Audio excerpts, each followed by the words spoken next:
Je voulais effectivement présenter Thierry Naïmana, qui est médecin au CPAMP de Bujumbura, qui n'a pas pu venir malheureusement. Moi, ça fait 16 ans que je travaille avec lui. Il n'a pas eu son visa, mais il est là, il est en direct. Si vous avez des questions à lui poser, en tout cas. Excuse-moi, Rachid veut que tu restes là. Bon, ok, alors, bon, Rachid veut que je reste là, donc je vais rester là, pardon. Moi, j'ai la bougeotte, pardon. Thierry, tu nous entends, c'est bon pour toi? Si tu veux intervenir, tu me diras. Alors, parler ce matin dès 8h30 des violences, je vais bien vous... on va bien commencer la journée. L'idée, c'est effectivement, tout à l'heure, c'est l'échange entre ici en France, au cœur des débats contemporains à la violence, et depuis quelques années en tout cas, avec facilité, avec l'émergence de MeToo. Je pense que tout le monde connaît MeToo. Ou MeToo Gay. Effectivement, aujourd'hui, la parole des femmes, en tout cas, s'est libérée.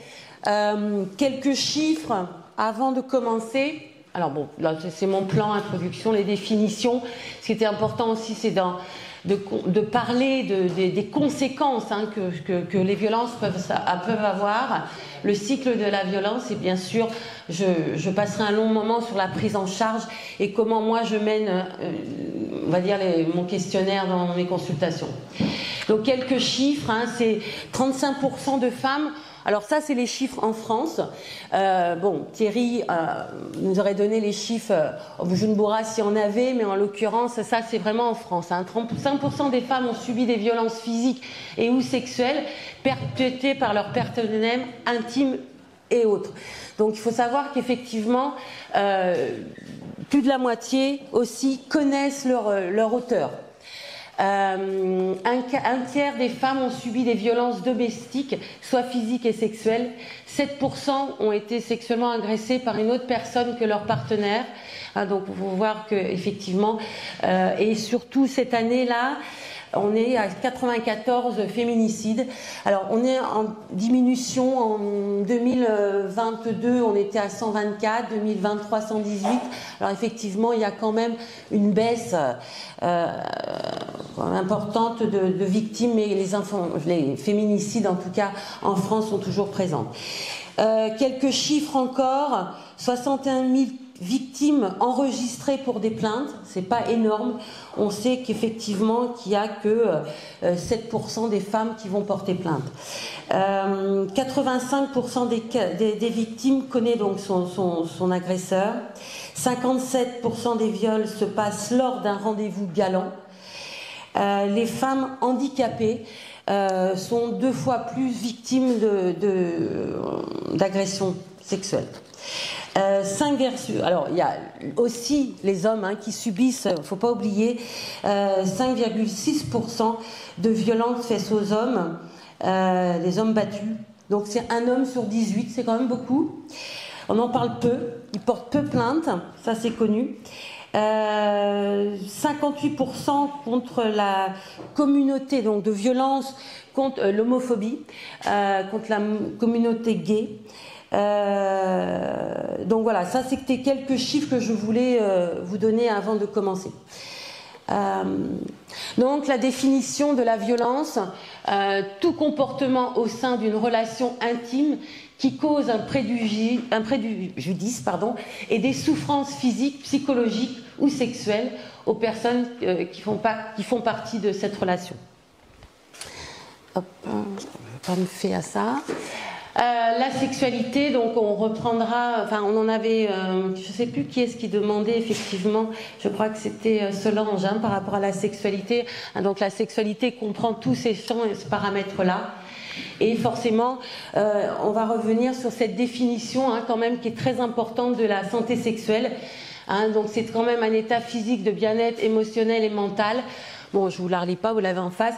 Et surtout, sans coercition, discrimination ou violence. Donc effectivement, cette définition reste très importante en santé sexuelle. Et comme disait Joseph, c'est la santé sexuelle et surtout les droits humains. Alors, il y a une grosse coquille, c'est pas la définition du travail, forcément, c'est la définition des droits. Alors, du coup, effectivement, les droits sexuels, comme faisant partie des droits de la personne qui sont d'ores et déjà reconnus dans les lois nationales, les documents internationaux relatifs aux droits de la personne et d'autres documents adoptés par consensus. Il conclut le droit de tout accéder à être en but de coercition et de discrimination ou de la violence.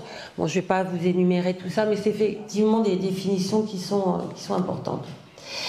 Alors, les formes de violence, effectivement, on connaît forcément les violences sexuelles, mais il y en a tout autre. Et je vais revenir tout de suite, et ça c'est un tableau que j'aime beaucoup, qui reprend vraiment, et en consultation, il est important d'évoquer et de voir avec la patiente, le patient, qui lui pense pas des fois qu'il subit en tout cas des violences, comme souvent les violences économiques, l'accès aux soins, empêcher sa conjointe ou sa partenaire d'aller à l'hôpital. Alors ça, c'est une violence économique, ça fait partie, et effectivement, bien souvent, elles ne se rendent pas compte qu'elles sont dans cette violence. Donc, elles sont répertoriées en 3. Donc, vous voyez, frapper, donner des coups, ça on connaît ces violences, l'étranglement. On connaît beaucoup moins tout ce qui est la privation, empêcher une personne de travailler, la priver aussi du contrôle de son salaire, priver une personne d'éducation, l'empêcher en tout cas de pouvoir aller voir ses amis. Il y a une exclusion et surtout un isolement vis-à-vis des amis. Et tout ça, souvent, ces femmes-là n'identifient pas ça comme une violence. Et donc, bien sûr, toutes ces violences sexuelles qui vont du mariage forcé, du mariage arrangé, de l'excision. Je pense que pas Jeanne, mais je pense que Rose vous a beaucoup parlé de l'excision, les attouchements, le fait d'avoir une grossesse forcée. Donc c'est hyper important, en tout cas, dans une consultation avec la patiente ou le patient, de voir, et dans notre questionnaire, cette bibliographie, le questionnement, d'identifier ces violences. Donc, je vais revenir sur les formes. Donc, les violences physiques, tout le monde les connaît, comme je disais tout à l'heure. Les violences psychologiques, émotionnelles, elles constituent la dévalorisation, en tout cas de voir autrui, par des attitudes et des propos méprisants, le mépris, l'humiliation, voire le chantage. Les formes économiques, comme je disais, on les connaît moins.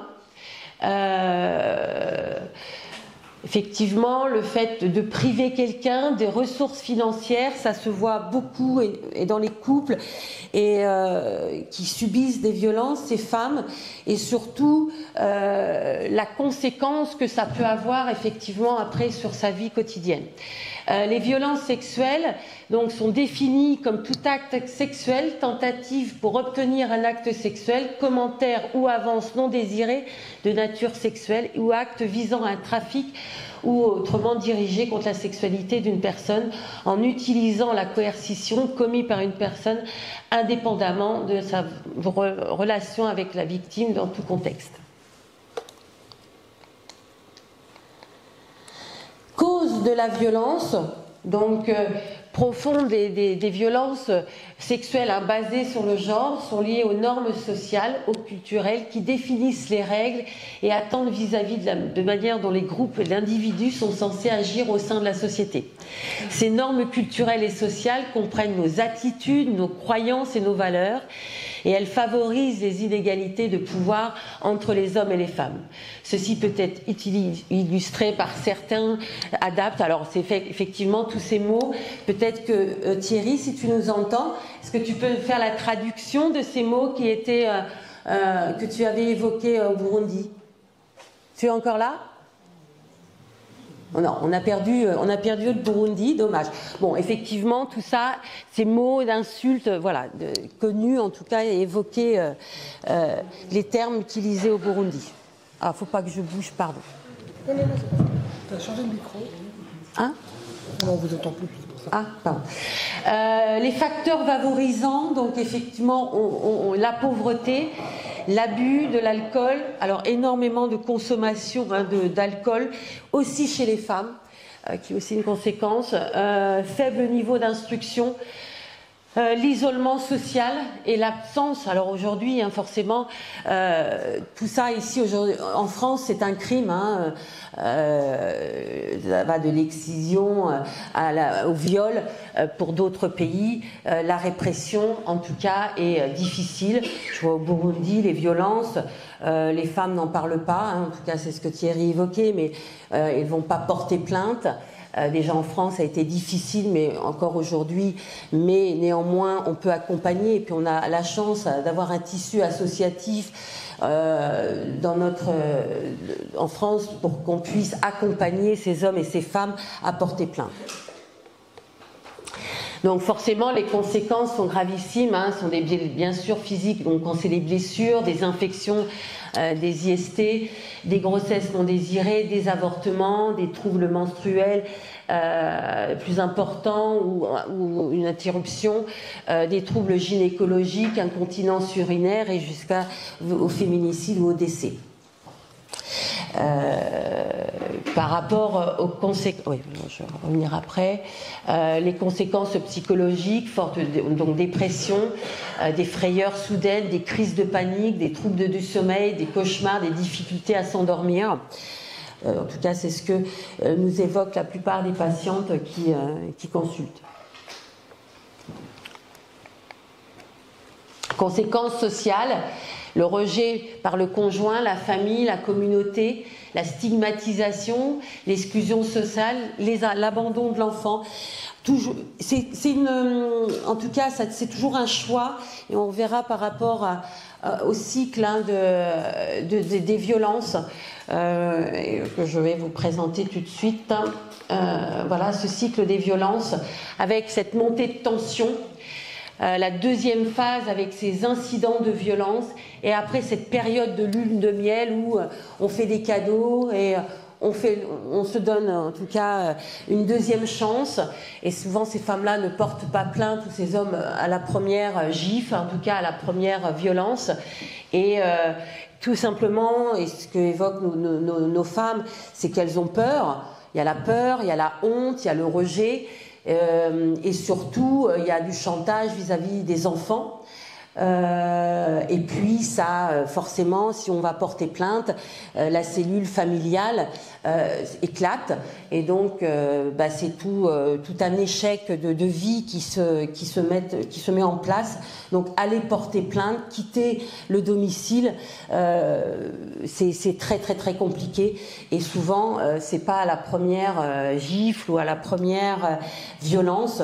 Il y a cette période de pardon, en tout cas, qui est vraiment évoquée. Donc je reviens sur les violences sociales. Donc il arrive qu'une personne dont il est notoire qu'elle a été victime de violences sexuelles continue d'être abusée parce qu'elle a perdu son honneur. L'augmentation du taux de tolérance de la violence. Aujourd'hui j'accepte une baffe, demain j'accepte des coups de pied, et sans cesse les violences augmentent, et j'ai la capacité d'accepter et la violence chez les adultes qui ont été témoins aussi de scènes de violence. Donc c'est pour ça que dans les consultations, l'important aussi c'est voir avec ces femmes ce qui est vraiment une violence. Les conséquences économiques avec la perte de la capacité de travail et de productivité, le coût des soins, et le rejet de la famille et surtout l'exclusion menant à la précarité. Donc ça, le cycle de la violence, on l'avait vu. Alors, la prise en charge de la violence.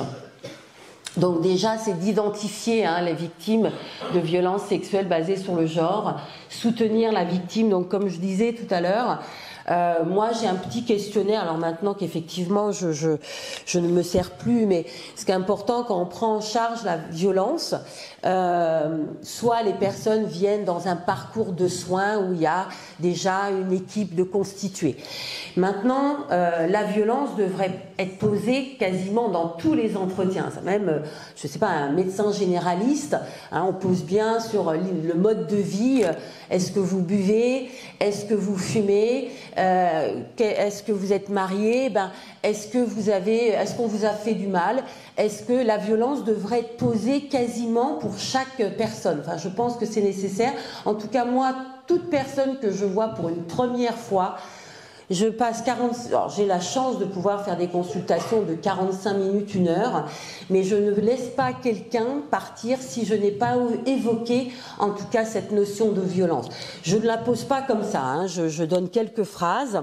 Donc, je commence l'entretien, comme on l'a vu hier, hein, à ouvrir le dialogue, mettre en confiance. Il faut sentir que, voilà, qu'il n'y ait pas de gêne. Moi, mes patientes, bien souvent, elles arrivent, elles n'ont pas mangé, elles ont pas pu se laver. Donc, je commence souvent ma consultation à leur demander: est-ce que vous avez mangé? Est-ce que vous voulez quelque chose?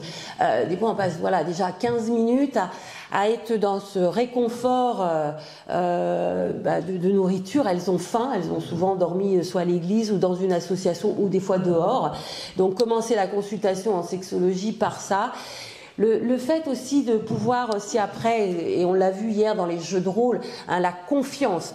Il faut savoir ce que la patiente ou le patient attendent, c'est effectivement un échange. Là, il va vous délivrer quelque chose. Alors d'aller voir un sexologue, un psychologue sexologue ou un médecin sexologue, ils ne savent pas toujours en tout cas l'identifier, hein, on ne sait pas très bien. Donc effectivement, il faut mettre en confiance et c'est vraiment la première posture du soignant, c'est cette écoute attentive, active et voilà, d'offrir quelque chose de chaud, ça met en confiance la personne. Se présenter bien sûr et bien sûr de s'acquérir après de tout son mode de vie par des questions. Alors moi j'en ai quelques-unes que je vais vous évoquer.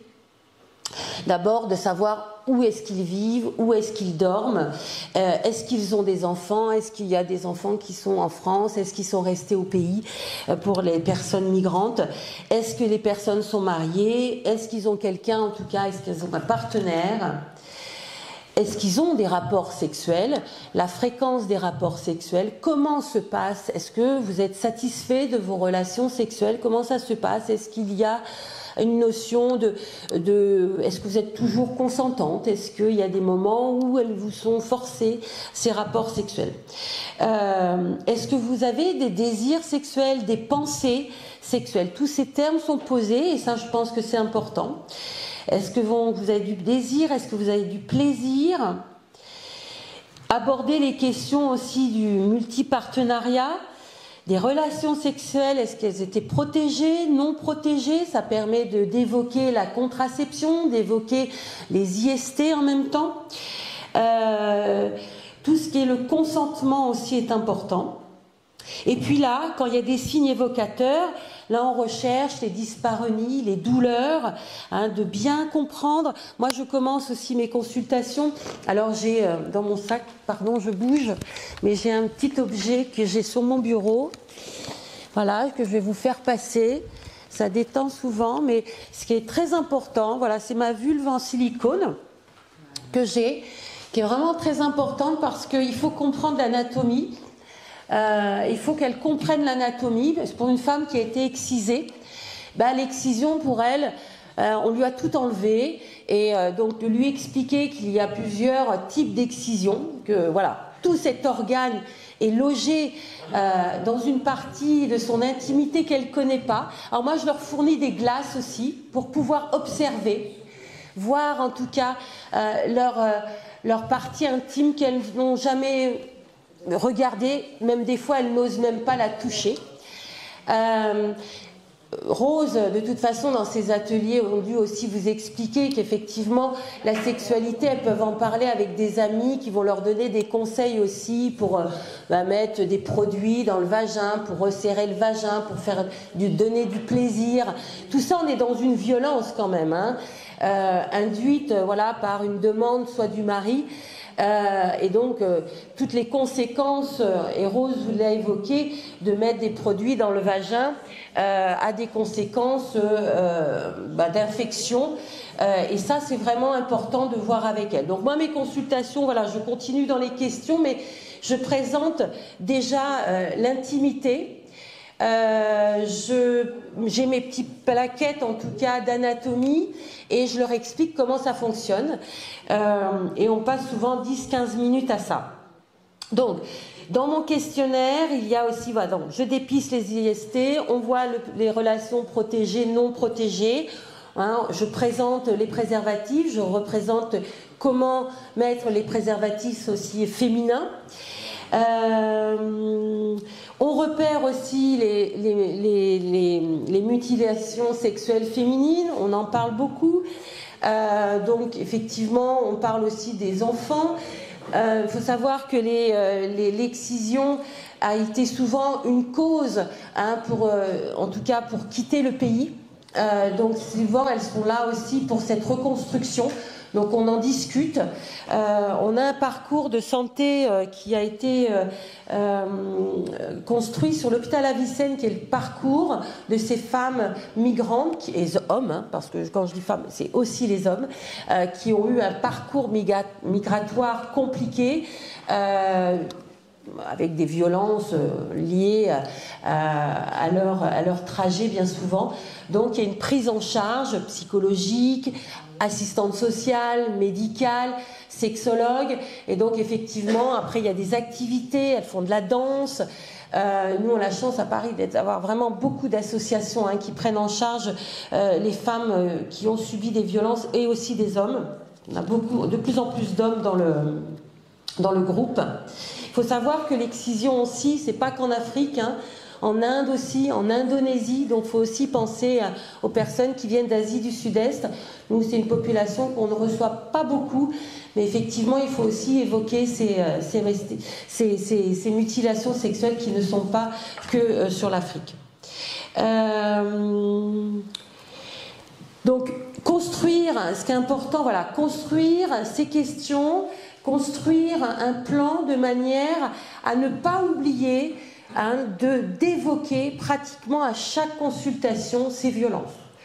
On va justement échanger tout à l'heure, hein, c'est le but, savoir si effectivement vous, médecin généraliste, ça fait partie de votre questionnaire, votre bibliographie en tout cas de prise en charge d'un patient, d'un homme ou d'une femme.